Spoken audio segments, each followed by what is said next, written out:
And in this moment, the world ended and the buildings collapsed and the trees went on fire. Definitely playing.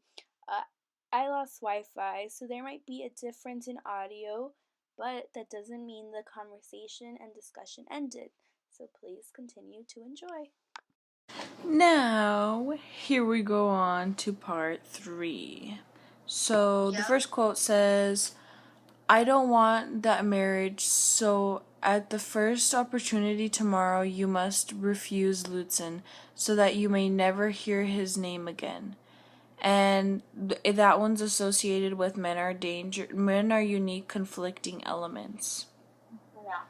Okay, so basically the topic that was associated with this quote was men are unique, conflicting elements, and we chose this because in this quote,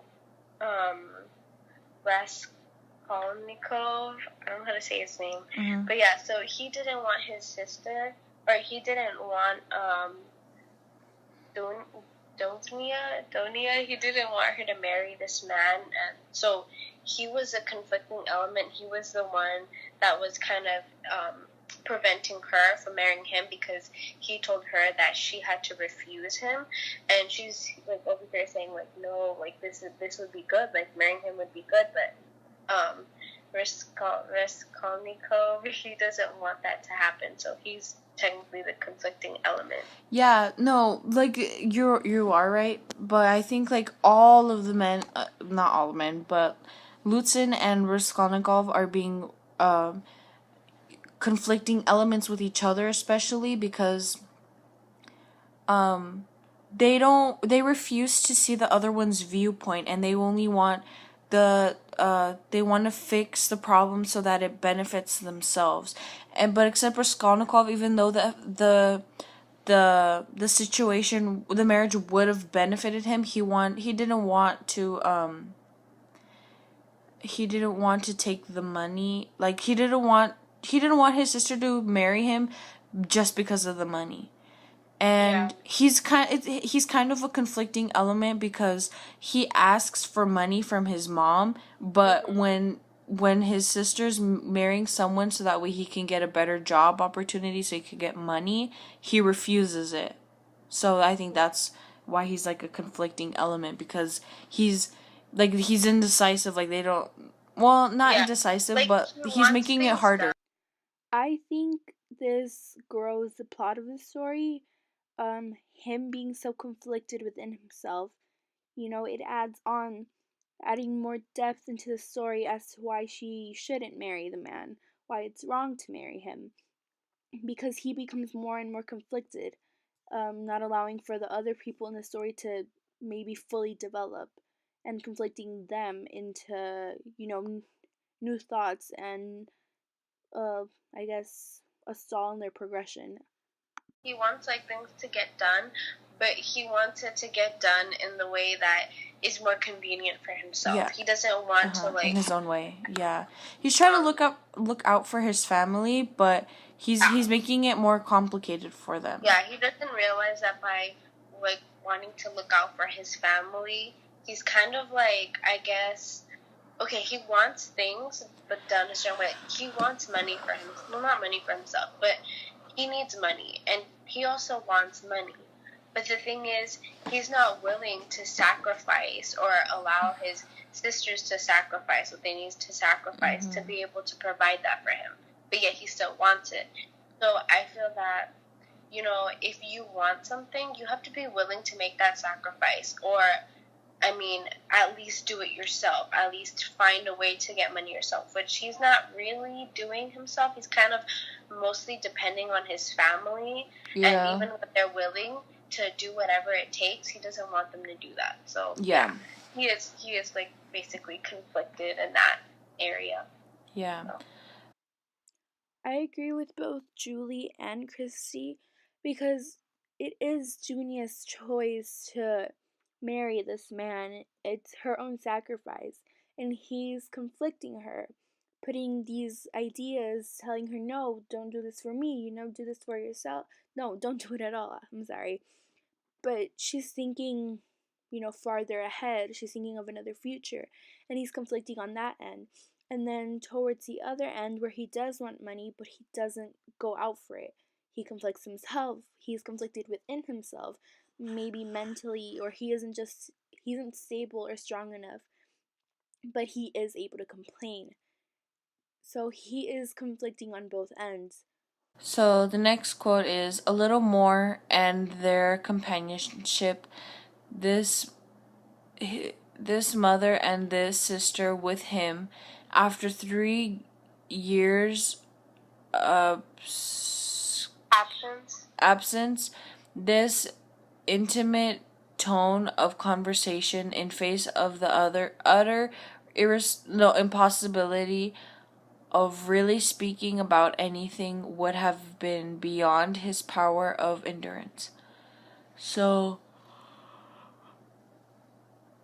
we think that one's more associated with men and women roles, like like the role of women and men.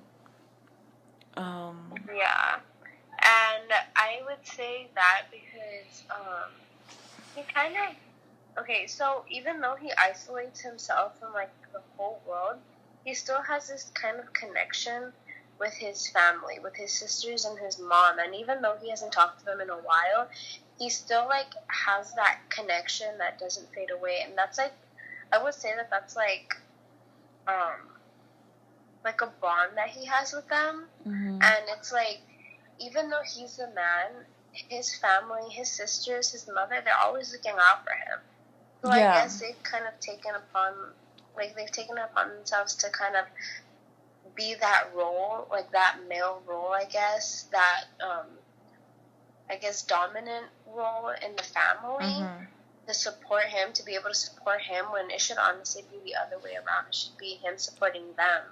You know? Yeah, I think it's also kind of both ways that that they're trying to look out for each other. So I think that in American culture, the male would be the one that the man would have to be the one to like take care of the family or whatever. But in this case, it's both, because the mother and the daughter are willing to sacrifice what they have so that way they can help the son, and he's sacrificing his well-being, I guess, because like money, you kind of need money to like buy things to like survive, so he's risking that for his family. So that's why I like it's kind of like a certain role in like character that each are supposed to have. But in this case, I think they both share it. They both have the same role, I guess. Yeah. I do think they both share the role, and it's a good thing that they have this, I guess, this equality. I mean, they aren't equal. The male is still superior and dominant in the story, but the fact that he relies on them, it's something you don't see often. The male feels ashamed to rely on a woman, but here he is willing to accept help, I guess. Because they do help him, and they allow him, they help him to survive, because it's not an easy thing, and he's not in the greatest living conditions. He doesn't even, work, and he has little money, and he's out of the university, out of college. So I think it just, it shows sharing of the genders, and it kind of breaks that stereotypical, idea of the male is gonna, he's the one that's going to supply. No, the female can supply as well. He good as though lost in thought. Like, no, she stood. Oh, sorry. He stood as though lost in thought, and a strange, humiliated, half senseless smile strayed on his lips. He took his cap at last and went quietly out the room. His ideas were all tangled. He went dreamily through the gateway. Okay, so I guess in this one, I guess it could also be alienation to the community. He kind of left the room without being noticed, without, like, I guess drawing any attention to himself.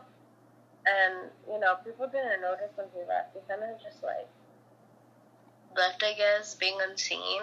And I think it's because he didn't, okay, so he's very, like, to himself. He doesn't like to communicate with others. He doesn't like to, I guess, put himself out there. So when he was going through all of this, he kind of, I guess he didn't tell anybody about the things that he had done.